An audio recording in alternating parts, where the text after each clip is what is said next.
¿Qué tal? ¿Cómo les va? Bueno, vamos a continuar con esta asignatura con Teoría Política 1 y fundamentalmente con la unidad 1, es decir, esta es la segunda parte donde empezamos a desarrollar uno de los principales pensadores que dan cabida a nuestra materia, que dan origen a nuestra asignatura, y que es un desarrollo teórico importante sobre un elemento que por primera vez, o un objeto de estudio que por primera vez se separa del resto, sobre todo de la naturaleza, como ya lo habíamos visto en el video anterior, cuando planteábamos la diferencia entre los fenómenos de la naturaleza, los sofistas y Sócrates. Veíamos ahí que Platón, que el haber identificado el comportamiento humano como algo distinto y con características propias respecto de los objetos de la naturaleza, permitió un avance importante en cuanto a la posibilidad de comprenderlo. En ese sentido, cualquier ámbito de la filosofía o del pensamiento político que uno vea, que uno intente profundizar, se plantea que los tres grandes pensadores son Sócrates, Platón y Aristóteles dentro de los griegos, si bien hubo aportes importantísimos como el de los sofistas, como el de Parménides, pero no tienen la trascendencia que tuvieron estos tres autores, que prácticamente son los pilares sobre los que se apoya el pensamiento occidental. En este sentido, Platón, que es discípulo de Sócrates, va a ser uno de los impulsores de este despegarse de la mitología y desarrollar el logos, es decir, una racionalidad distinta, como ya la habíamos visto. Digamos, se lo recordamos porque esto ustedes tienen que tenerlo muy presente para irnos sacando de arriba ese planteo de interpretaciones políticas o sociales, de organizaciones políticas y sociales, que tienen más que ver con creencias u opinología que con fundamentos reales. Si bien todavía hoy en día, frente a esta pandemia y otras cuestiones, uno escucha que es castigo de Dios por el comportamiento y otras cosas, realmente esto empieza a superarse con los griegos, y si bien hubo recaídas importantes a lo largo de la historia, los pasos que habían dado, que dieron sobre todo Platón y Aristóteles en este sentido, permitieron un avance y un cambio en el modo de usar la racionalidad que potenció todas las construcciones que desarrollaron posteriormente el conocimiento científico. Lo que nos interesa a nosotros en este esquema de Platón es ver cómo él analiza ese tema del orden social y del orden político y cómo corrige los defectos o las situaciones que él ve como problemáticas para su época. Porque si bien Platón ha sido criticado muchas veces por ser un filósofo idealista, por plantear una solución ideal, no está alejado del análisis de la realidad, ya que lo que está sosteniendo, lo que está planteando, es cómo corregir los defectos que él analizaba como problemáticos en el funcionamiento de la polis de su tiempo y que preveía iba a llevar a la decadencia de la misma a partir sobre todo del ejercicio de la acción concreta. En este sentido, ese superar el mito del logos, esa separación, permitió la invención de la filosofía política, porque se estableció un objeto de estudio que era la política, es decir, la organización de la sociedad y la conducción de esta organización. El problema que tuvieron los griegos, es decir, o si bien el salto que dieron fue fabuloso en cuanto a los avances del pensamiento, nunca lograron establecer la separación entre el ámbito público y el ámbito privado. Es decir, todo caía bajo la férula de lo político, por lo tanto, el Estado o la organización política podía intervenir en cualquier aspecto de la sociedad. Esto ha ido evolucionando, como saben ustedes, con el tiempo. Por lo tanto, los griegos tenían una concepción política muy amplia, sobre todo en este sentido que planteaba, que sostenía Platón y Aristóteles, y es que la polis es un todo donde se decide fundamentalmente entre todo. Digamos, se decide en todas las opciones, no importa que sea la vida particular o la vida personal, sino que el Estado se puede meter hasta en los más ínfimos detalles. Esto, que hoy en día no lo aceptaríamos de ninguna manera, requirió muchísimos siglos antes que se planteara con claridad esta distinción y el poder político no se pudiera meter en el ámbito de lo civil, en el ámbito de la sociedad civil. Pero hay otro quiebre anterior, que tiene fundamentalmente con el surgimiento del cristianismo, y eso ya lo vamos a plantear, que es la separación de la política de la religión. Dada al César lo que es del César y a Dios lo que es de Dios, implicó en su momento que al menos un ámbito, un aspecto de la persona humana quedaba fuera del control de los reyes, de los emperadores en ese momento, que reinaban o que gobernaban el imperio más grande, que quizá uno de los imperios más grandes que construyó la humanidad. Ahora, en esa construcción de la filosofía política, Platón, parte de sostener una organización ideal que va a chocar o que va a ser su planteo de solución respecto de la actividad política.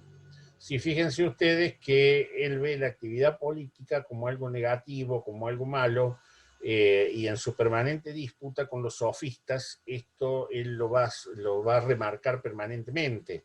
¿Por qué? Porque los sofistas, como ya habíamos señalado, no buscaban el bien de la comunidad, sino que hasta habíamos planteado Gorgias, que era uno de los más extremos, porque llega al nihilismo, es decir, a la no creencia en nada, sostenía que no había conocimiento posible y que si había un conocimiento posible, ese no era transmisible, por lo tanto, cada uno tenía su propia verdad, por lo tanto, no hay posibilidad de que acordemos qué es lo bueno y qué es lo malo, sino que se basa en una competencia absoluta para el triunfo individual, y para lograrlo los sofistas fueron maestros de la retórica y la dialéctica, es decir, el buen argumentar y el buen hablar, el bien hablar, que les permitía a la misma cuestión orientarla hacia un lugar o hacia el otro de acuerdo a las conveniencias.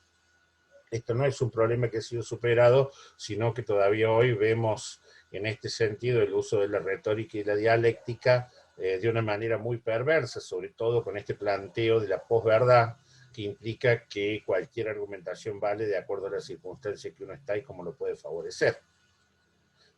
Ahora, ¿cuál es el problema que uno puede encontrar en este sentido de que Platón, digamos, analizado con ojos de la actualidad, ¿no? Que Platón plantea que la actividad política es algo malo y por lo tanto debe ser eliminado, que está negando el propio objeto de estudio y traslada ese planteo de la política a solo un sector social que son los mejor preparados. En este sentido, y para ir avanzando, tenemos que decir que Platón va a llegar a la conclusión de que es necesario que gobiernen los mejores y por lo tanto quienes son los mejores, quienes son los depositarios del conocimiento en ese momento son los filósofos.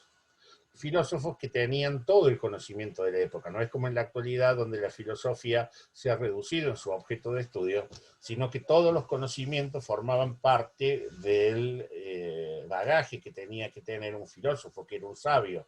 Si debía saber matemática, debía saber astronomía, debía saber retórica, debía manejar todas las ciencias abstractas. Es decir, que donde la metafísica era solo alguno de los aspectos. En este sentido, Platón es muy sólido cuando plantea que el filósofo no debe, que el que tiene mayores conocimientos no debe estar separado de la sociedad, sino que al tener el mayor cúmulo de interpretación de esa realidad, debe ser quien gobierne. Los filósofos se transforman en reyes, los reyes se transforman en filósofos. Y este es un planteo que tiene un sustento importante. ¿Por qué? Porque los filósofos, son los sabios del momento, empezaron a cuestionar sobre todo una serie de creencias, una serie de valores que existían en el momento y eran escarnecidos, eran perseguidos e inclusive a muchos de ellos se les daba muerte o se los encarcelaba. Obviamente Platón queda muy marcado por el asesinato de Sócrates, ya que a partir de las manipulaciones que permitía toda esta búsqueda de lo individual por sobre el bien del conjunto, se lo va a condenar a Sócrates, teóricamente por corromper la sociedad, cuando él estaba planteando cuestionamientos a cuestiones estructurales que por la tradición se venían aplicando y que él consideraba necesario que se modificaran. Entonces, esa necesidad de conseguir el reconocimiento y la seguridad para los filósofos es algo que está permanentemente, o que subyace permanentemente en toda la doctrina platónica.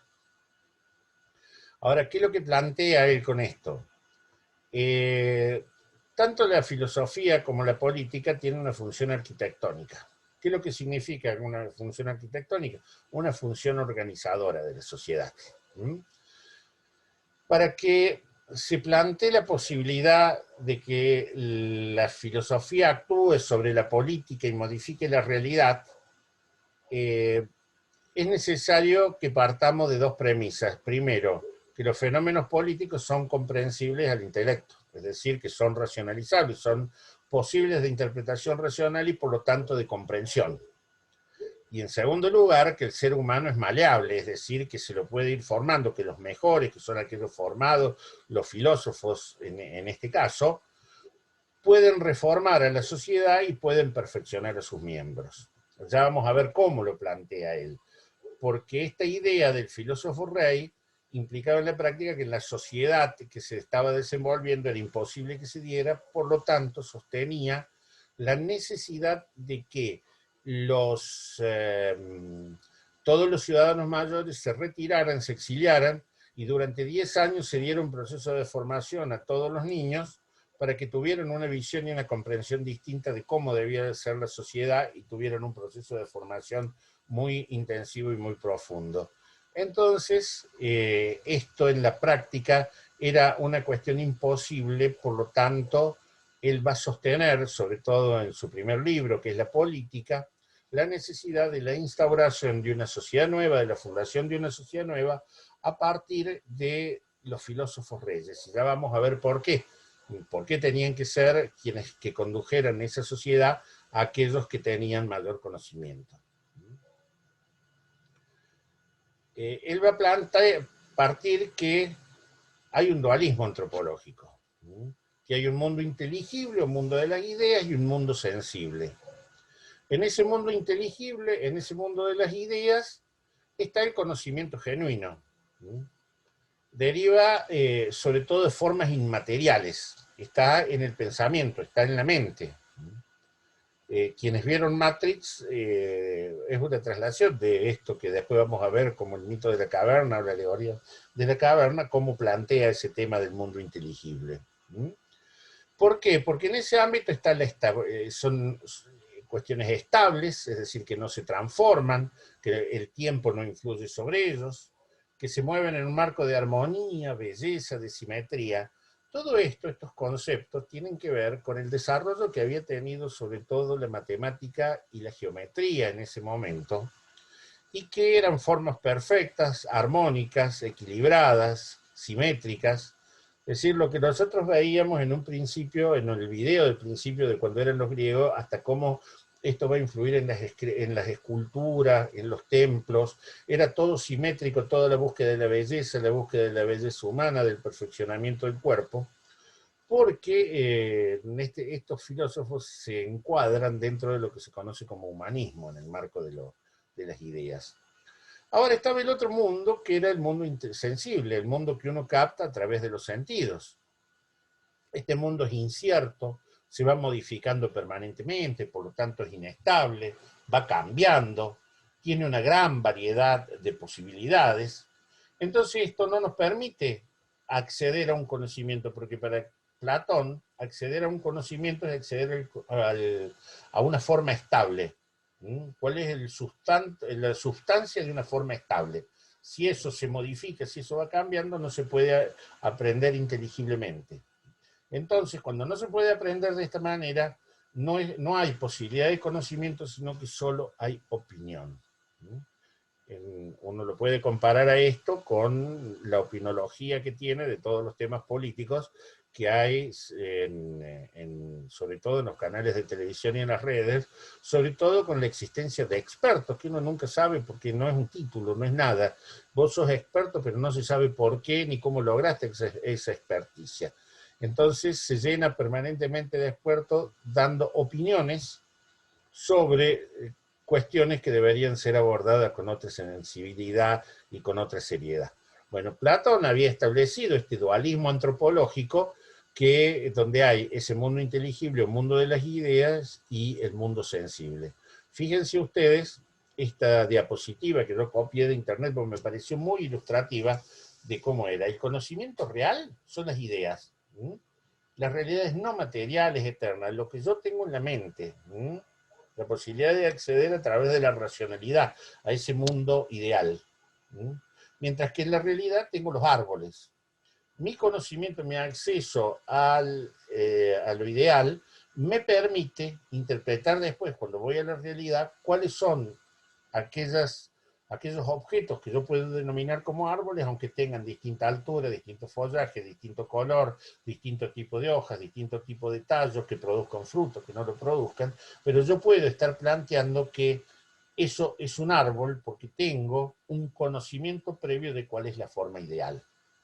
Esto es lo que planteaba Platón. Ahora, fíjense que él desarrolla un mito, una alegoría, que se llama alegoría o mito de la caverna, donde él va a describir cómo se adquiere ese conocimiento y qué importancia tiene esto. En ese sentido, nosotros tenemos un video que es muy, muy interesante porque les describe perfectamente toda esta situación.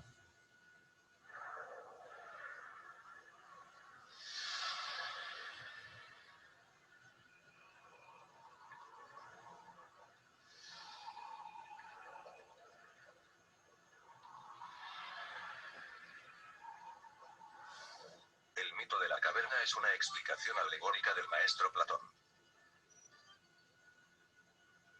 Aparece en el séptimo libro de la República. Se refiere a la situación del ser humano frente al conocimiento. Con él, Platón intenta explicar la existencia de dos mundos: el mundo sensible, conocido a través de los sentidos, y el mundo de las ideas, solo alcanzable mediante la razón.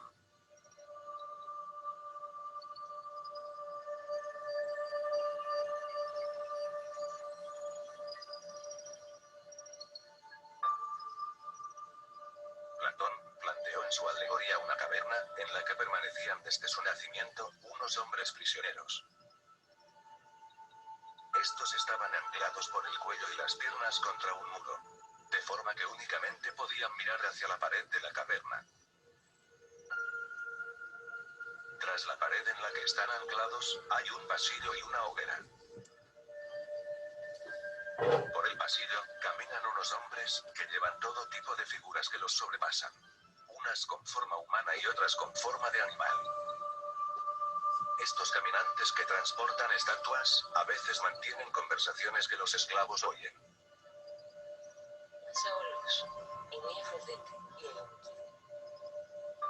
Los cautivos, al estar anclados, no han visto nada más que las sombras proyectadas por el fuego en el fondo de la caverna. Y llegan a creer, al no tener otro tipo de educación, que aquello que ven no son sombras, sino objetos reales. En este momento, Platón, el interlocutor de Sócrates, afirma que está totalmente convencido de que los encadenados considerarán las sombras como reales, ya que es lo único que conocen. Una vez que Platón ha comprobado que Glaucón ha comprendido la situación, le explica que si uno de estos cautivos fuese liberado y saliese al mundo exterior tendría graves dificultades en adaptarse a la luz del sol. En primera instancia, para no quedar ciego, buscaría las sombras y las cosas reflejadas en el agua. Más adelante y de manera gradual se acostumbraría a mirar los objetos mismos y finalmente descubriría toda la belleza del cosmos. Asombrado, se daría cuenta de que puede contemplar con nitidez las cosas, apreciar la policromía y el esplendor de las figuras. En el mito, Platón hace entrar de nuevo al prisionero al interior de la caverna, para que dé la buena noticia a los prisioneros. Allí intenta explicarles que ha visto la realidad, que ellos viven en un mundo falso, de sombras. Pero aquellos pobres enajenados desde la infancia le toman por un loco y se ríen de él. Los esclavos amenazaban al esclavo huido con que, si les liberaba, le matarían.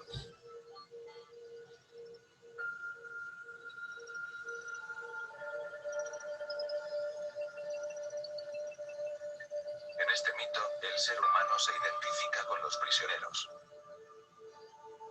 Las sombras de los hombres y de las cosas que se proyectan, son las apariencias, es decir, lo que captamos a través de los sentidos y pensamos que es real. El mundo sensible.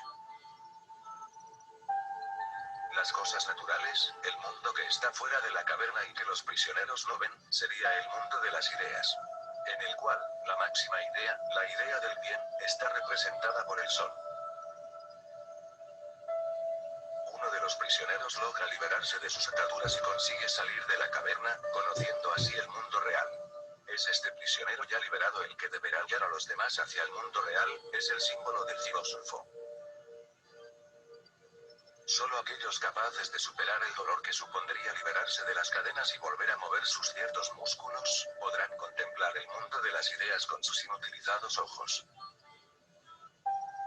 Platón nos muestra con su mito la pluralidad de su pensamiento, la visión de la naturaleza humana, la teoría de las ideas, el doloroso proceso mediante el cual los humanos llegamos al conocimiento y una visión más filosófica sobre las ideas.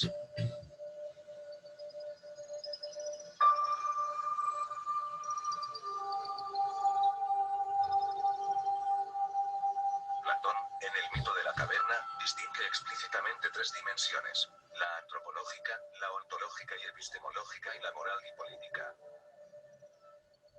Dimensión antropológica. Platón identificó los siguientes símbolos en el mito, con las consiguientes interpretaciones en la vida real. Los prisioneros representan el hombre en la medida en que vive inserto en el mundo sensible y sus valores. El conocimiento de sí mismos como sombras hace referencia a la identificación de la realidad humana con el cuerpo. La liberación del prisionero es el descubrimiento de un mundo verdadero, el mundo de las ideas. Cuando el cautivo pierde las cadenas, reconoce los objetos en la caverna, sube al mundo exterior y reconoce los objetos del mundo exterior, el filósofo libera moral e intelectualmente su alma de las limitaciones y ataduras del cuerpo y del mundo sensible y asciende al mundo de las ideas, esto es la práctica de la dialéctica o filosofía. Cuando se conocen a sí mismos en el mundo exterior, tras el ejercicio de la filosofía, comienzan a identificar la realidad humana con el alma. Dimensión ontológica y epistemológica. En el mundo subterráneo, las sombras proyectadas son el reflejo de los objetos del mundo exterior. Así, los objetos reflejados se corresponderían con los objetos del exterior, y la luz del fuego, con el sol.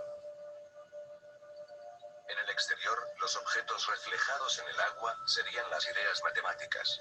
Los objetos en sí corresponderían a las ideas superiores. Y el sol sería la idea del bien. Cuando el esclavo sube, asciende, en el mundo inteligible se traduce a la ascensión del ser. Dimensión moral y política del mito.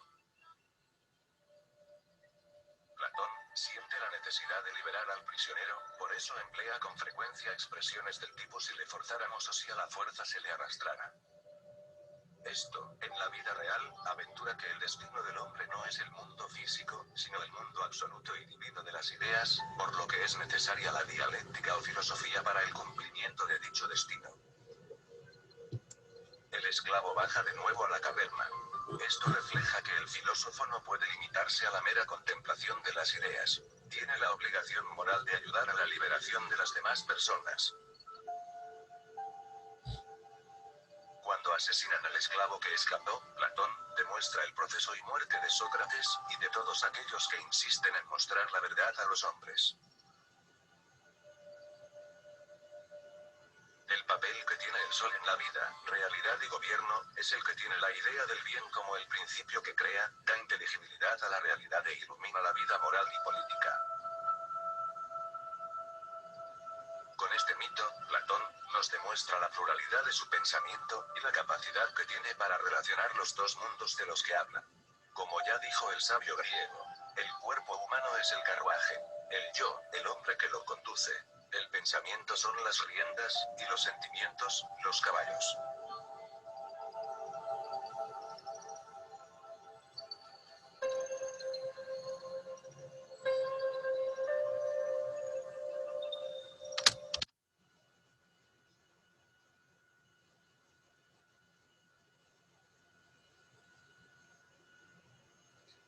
Bueno, como ven ustedes, realmente una construcción teórica muy importante. Recuerden ustedes que estamos 5 siglos antes de Cristo, es decir, donde no había ninguna de los avances o de las concepciones que existen en la actualidad sobre las bases de desarrollo de pensamiento de siglos que permitiera pegar los saltos que posteriormente dio la humanidad. Estos son los fundadores, y tomen presente ustedes que esos fundadores todavía hoy son pilares de una civilización. ¿Cuál era la situación que él analiza para ver y intentar solucionar?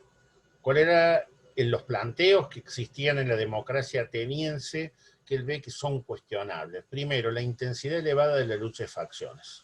Es decir, hoy hablamos de la grieta, pero este no es un problema de la actualidad, sino que existe desde hace cientos de años, miles de años, donde los diversos grupos sociales y los diversos grupos de poder disputan sus intereses o sus modelos de desarrollo y de organización.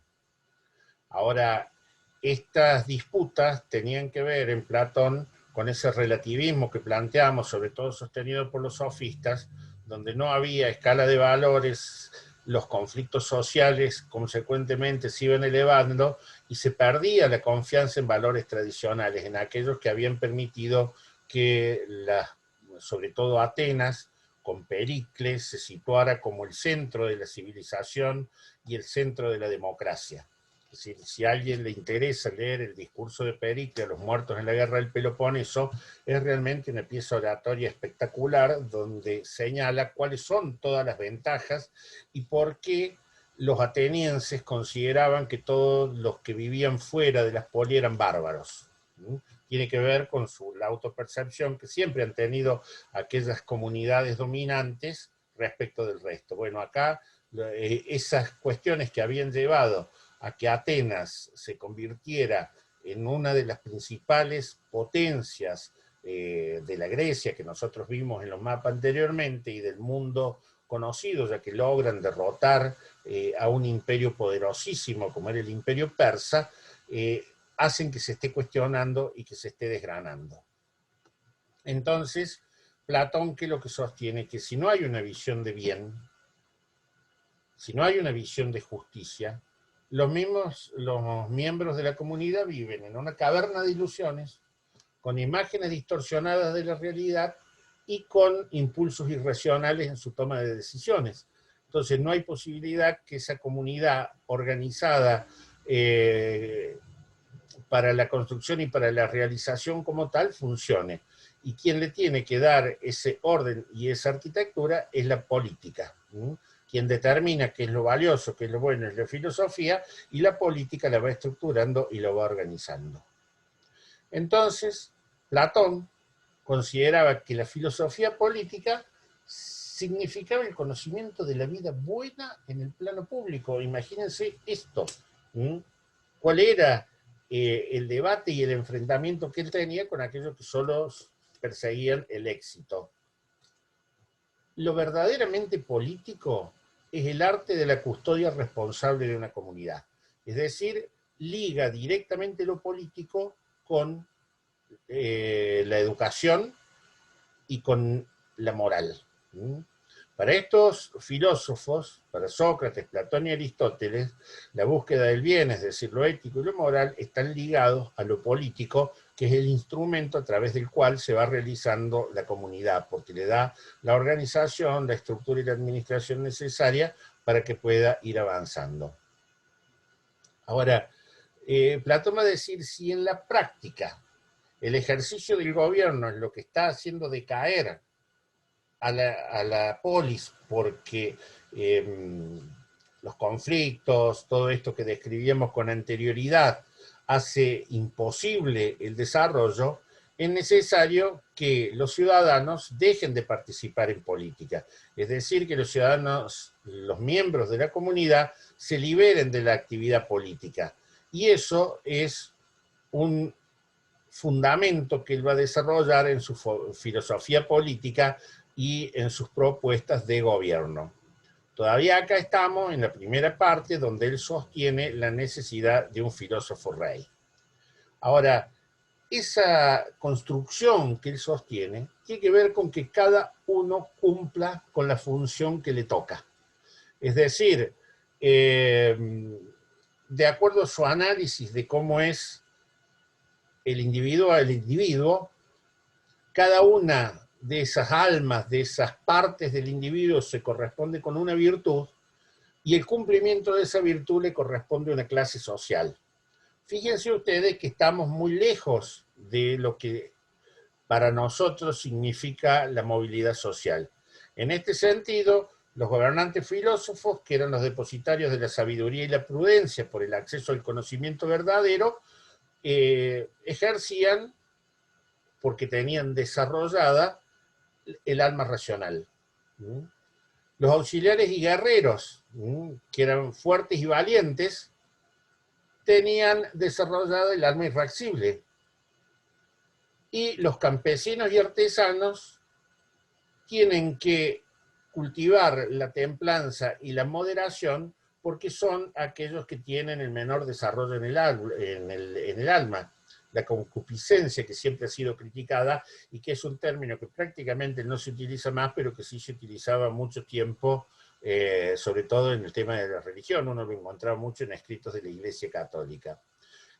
Entonces, este orden social y político se da a partir de que cada uno funcione y se desempeñe correctamente en el ámbito que le toca. Que el orden individual, el orden moral y el orden político actúen en armonía, porque con eso se va a conseguir la justicia. Y la justicia es quien garantiza el bien común. Ahora, para lograr este funcionamiento, imagínense ustedes que los gobernantes, que tenían que ser los filósofos reyes, implicaba una supremacía de aquellos que tenían desarrollo intelectual por sobre el resto, lo que no va a ser aceptado tan fácilmente. Esto sí ha sido siempre una disputa, ¿no?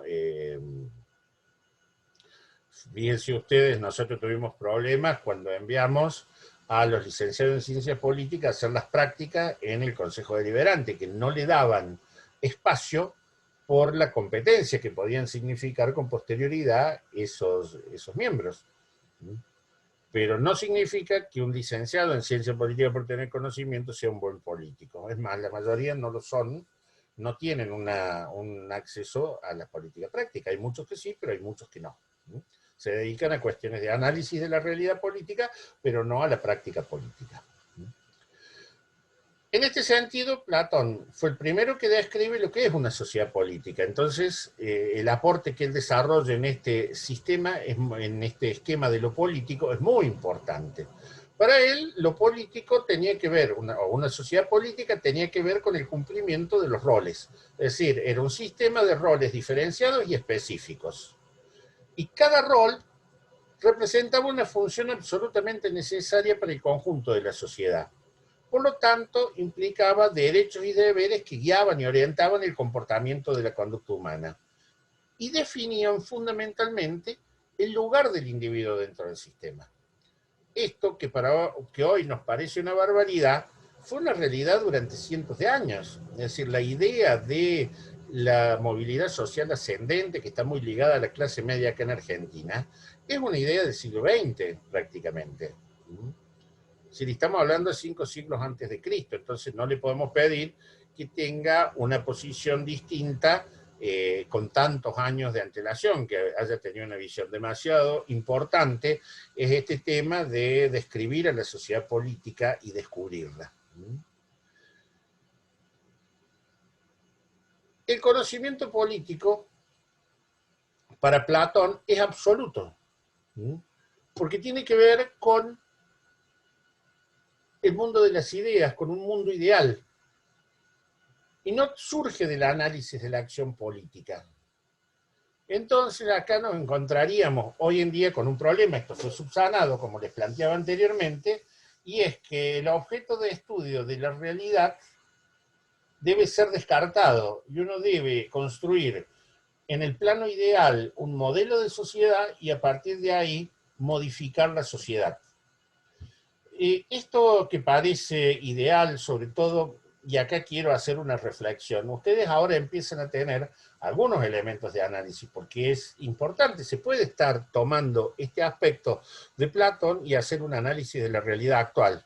Y decir, sí, todos los que no piensan como yo son, hay que modificarlo, es maleable, hay que modificarlo o hay que reprimirlos. ¿Mm? Las peores catástrofes a nivel mundial fueron causadas por personas intelectuales, es decir, por personas formadas en las mejores universidades del mundo, o con personas que intelectualmente tenían la cota de los genios en esta medida de cuándo sos genio y cuándo no, que hay algunos parámetros que se toman. Por ejemplo, una de las peores masacres que se da en Camboya es con la instauración del sistema comunista de Pol Pot. Pol Pot conducía el Khmer Rouge, el comunista camboyanos, que se instauran en el gobierno y pretenden reducir la sociedad a una edad agrícola, donde todo el mundo tuvo que abandonar las ciudades, se eliminó el dinero para construir una sociedad ideal donde todo el mundo produjera lo que necesitaba para vivir y descartando la educación, descartando